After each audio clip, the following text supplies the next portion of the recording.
Hi everybody, my name's Julia from Bobbins and Buttons. My business and my channel are all about helping people learn to sew and make clothes that they love. So in today's video I'm going to show you how to make a tailor's ham, and specifically making a tailor's ham out of scrap fabric. So a tailor's ham is a really great tool when you're sewing garments, because it offers smaller curves for pressing. So if you were pressing a collar or a small sleeve on a child's garment or something, you wouldn't necessarily be able to get that over the end of the ironing board, and you wouldn't be able to sort of get the iron to access the parts you wanted to press. So having a tailor's ham gives you the option of putting smaller parts over something a bit more solid and being able to press and steam that area. So a little while ago I shared a video about scraps, and in the video I talked about the tiny little bits of scraps and just ideas for what you could do with them. So I saved a big bag of those little tiny scraps, and this is what's become the filling for this tailor's ham. So I'm going to show you now how I've made this.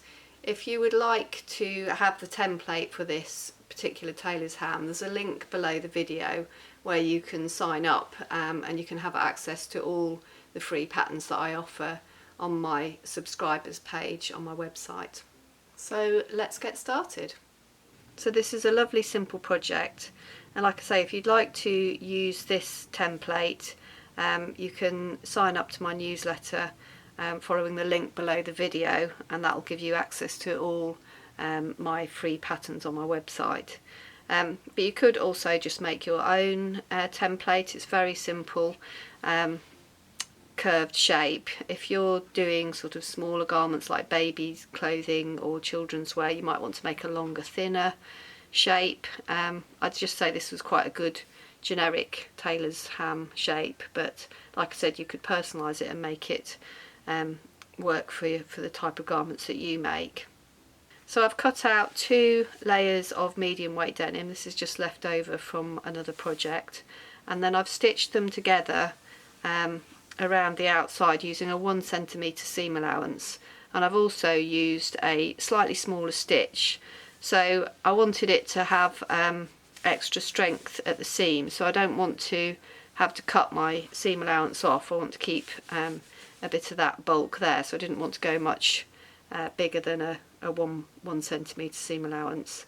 And also the tighter stitching should support the pushing of the filling inside it in a minute. But you could also stitch another row of stitching just to secure that if you wanted to as well. So this next part I think is going to be quite good fun.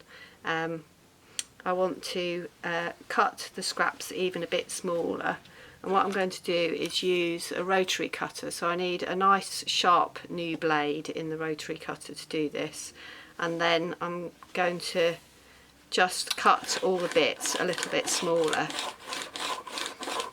so that they can become a little bit more tightly packed, I think, by being smaller scraps. So this could be a really good project if you've had a bad day and you want to take your vengeance out. You can go slashing all these little bits of scrap and make them a lot smaller, and so they'll pack tightly into the tailor's ham. So I'm just going to cut a few more of these, and then I'm going to start packing it into the tailor's ham. So I've created lots of little mini scraps now, and ready to start packing it in. So I'm going to turn this through to the right side now.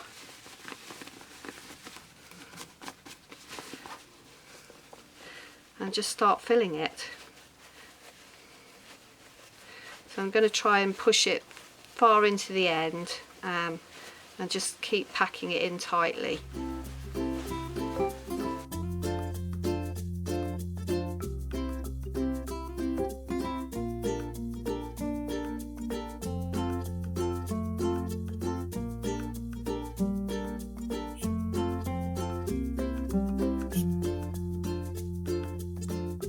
So I feel like that's pretty tightly packed. It's not as solid as it perhaps would be if it was filled with sawdust, but I feel like that's a good usable shape. You can keep on sort of playing around with it and making it, smoothing it out and pushing more into the corners until you feel really happy with the shape, and then we're going to sew the end up.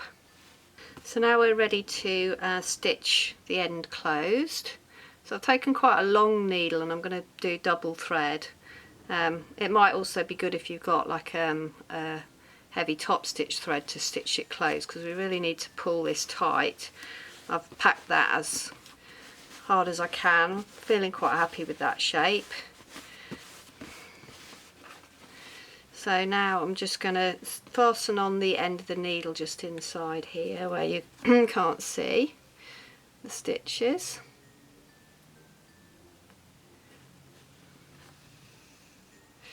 You can do a knot. I'd like to just do a couple of stitches on top of each other, and then I'm just going to bring the needle out at the start of the seam where it's just joined to, and now I'm going to fold in the 1 centimetre and pinch the two edges together. I've got double thread here because I want to make it nice and strong,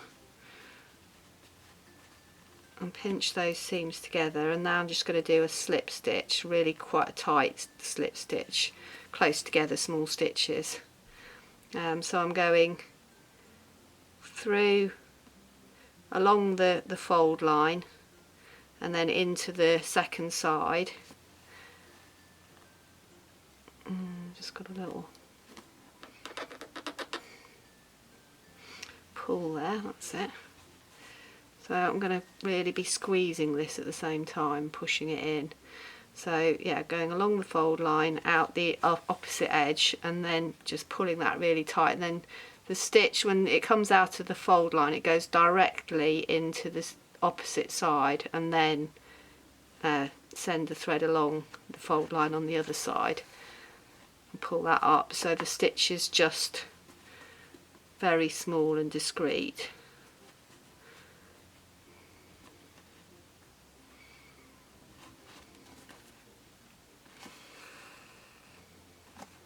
And pull that up strongly, and that should close. Fairly invisible seam, although I don't think it matters too much with this. What we're creating here is a functional tool, so the functionality is probably the most important thing, rather than if the stitching is beautiful. So I won't worry too much if you can't get it perfect.